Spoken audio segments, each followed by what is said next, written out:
Very warm welcome to one and all. I am going to present a case report titled as Confluence of Contemporary Materials to Solve an Old Problem, flabby ridge.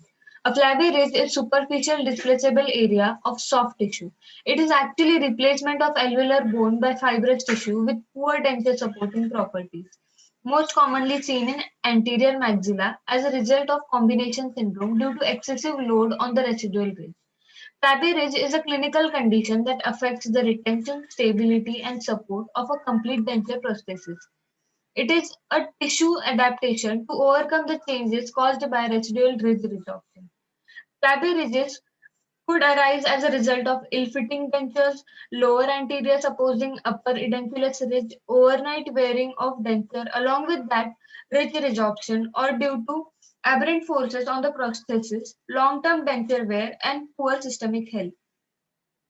There are three main approaches to manage a flabby or displaceable ridge, which includes first approach is surgical removal, which is indicated for pendulous ridges that interfere with the denture stability.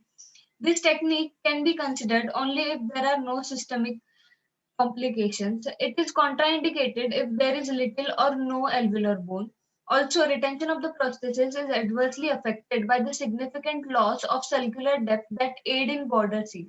Second approach is implant retained fixed or removable prosthesis, which offers better retention and stability, but factors that must be considered are surgical factors, general health of patient, risk of surgical complications or implant failure, and patient's convenience. And the last one is conventional complete dental prosthesis without surgical intervention. Variety of impression techniques are practiced in conventional prosthetic management. Uncontrolled displacement of mobile fibrous tissue from its resting position by forces exerted during conventional impression recording results in an impression with distorted denture bearing area. Numerous impression techniques has been described in literature for recording flabby ridges. Watson in 1970 described the window technique. A mucocompressive impression of normal tissues is first made using zinc oxide eugenol impression paste. In the second stage, a low viscosity mix of plaster of Paris is painted over the flabby tissue through the window. Devlin in 1985 uses a locating rod that was positioned in the center of the palatal tray but proclined to allow the second special tray impression to be guided in an oblique, upward and backward direction to envelop the palatal tray. Zafrullah Khan technique is similar to the Watson's window technique. In Hopkirk's technique, single custom tray is used. The secondary impression is recorded with heavy-bodied addition silicone. The areas of movable tissues are cut out and relief holes are made. Wash impression is recorded using light body impression material. The massage technique makes final impression in single visit by eliminating the need to fabricate custom tray from cast obtained from the preliminary impression. So, starting with our case report, a 56-year-old male patient visited the Department of Prosthodontics with chief complaint of an ill-fitting upper denture since 1 year. The patient had a history of extraction of mandibular anteriors 2 years back. The patient was hypertensive and is on medication for the same since 8 years. On intraoral examination, patient revealed a flabby tissue in maxillary anterior canine to canine region and severely resorbed mandibular ridge. So the treatment plan was designed for fabricating a complete denture with a modified impression technique, causing minimal displacement of the denture during function with maximum retention and stability. Maxillary primary impression was made using irreversible hydrocolloid impression material, and mandibular impression was made using type 2 impression compound. Primary cast was poured using beading and boxing with type 2 gypsum. Custom tray was fabricated using double spacer on the flabby area, which will provide relief on the displaceable tissue. Border molding was done using type 3 impression compound, and spacer was removed and pre-adhesive was applied. Impression was recorded using Equasil monophase impression as its thexotropic property ensures adequate flow under pressure. After that, the impression was removed from the patient's mouth and the impression in the region of flabby area was removed with a blade and relief holes were made. Light body was injected in the custom tray over the flabby portion and then placed in patient's mouth. Different viscosities of impression material were selected so as to record the load-bearing area in functional state and other area, that is flabby tissue, and relief areas under minimal displacement. Mandibular final impression was made using all-green impression technique and wash impression was made using zinc oxide eugenol. Final cast was poured using type 3 gypsum.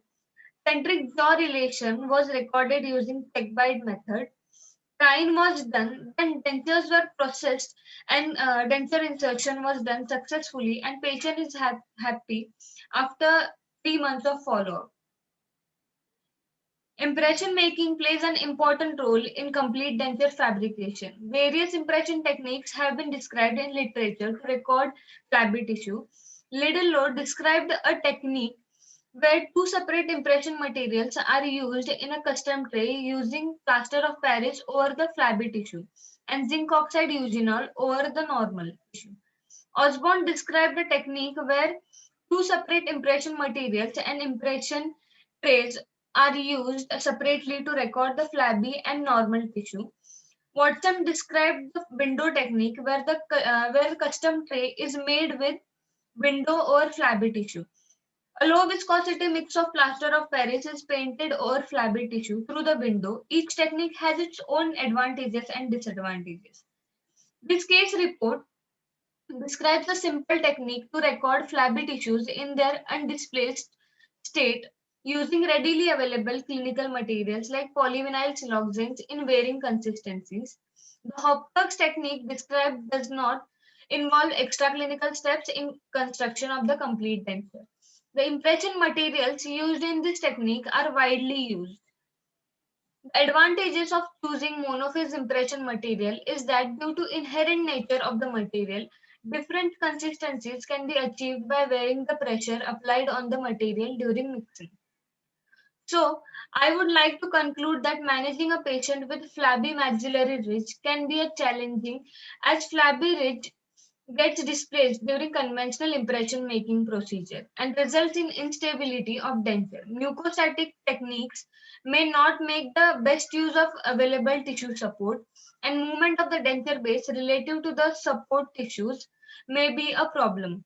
So with such modified impression techniques, these ridges can be managed effectively without any additional clinical visits as compared to patients with normal edentulous ridges, which are cost effective, easy, time saving procedures. This led to better end results and better patient compliance. These are our references. Thank you.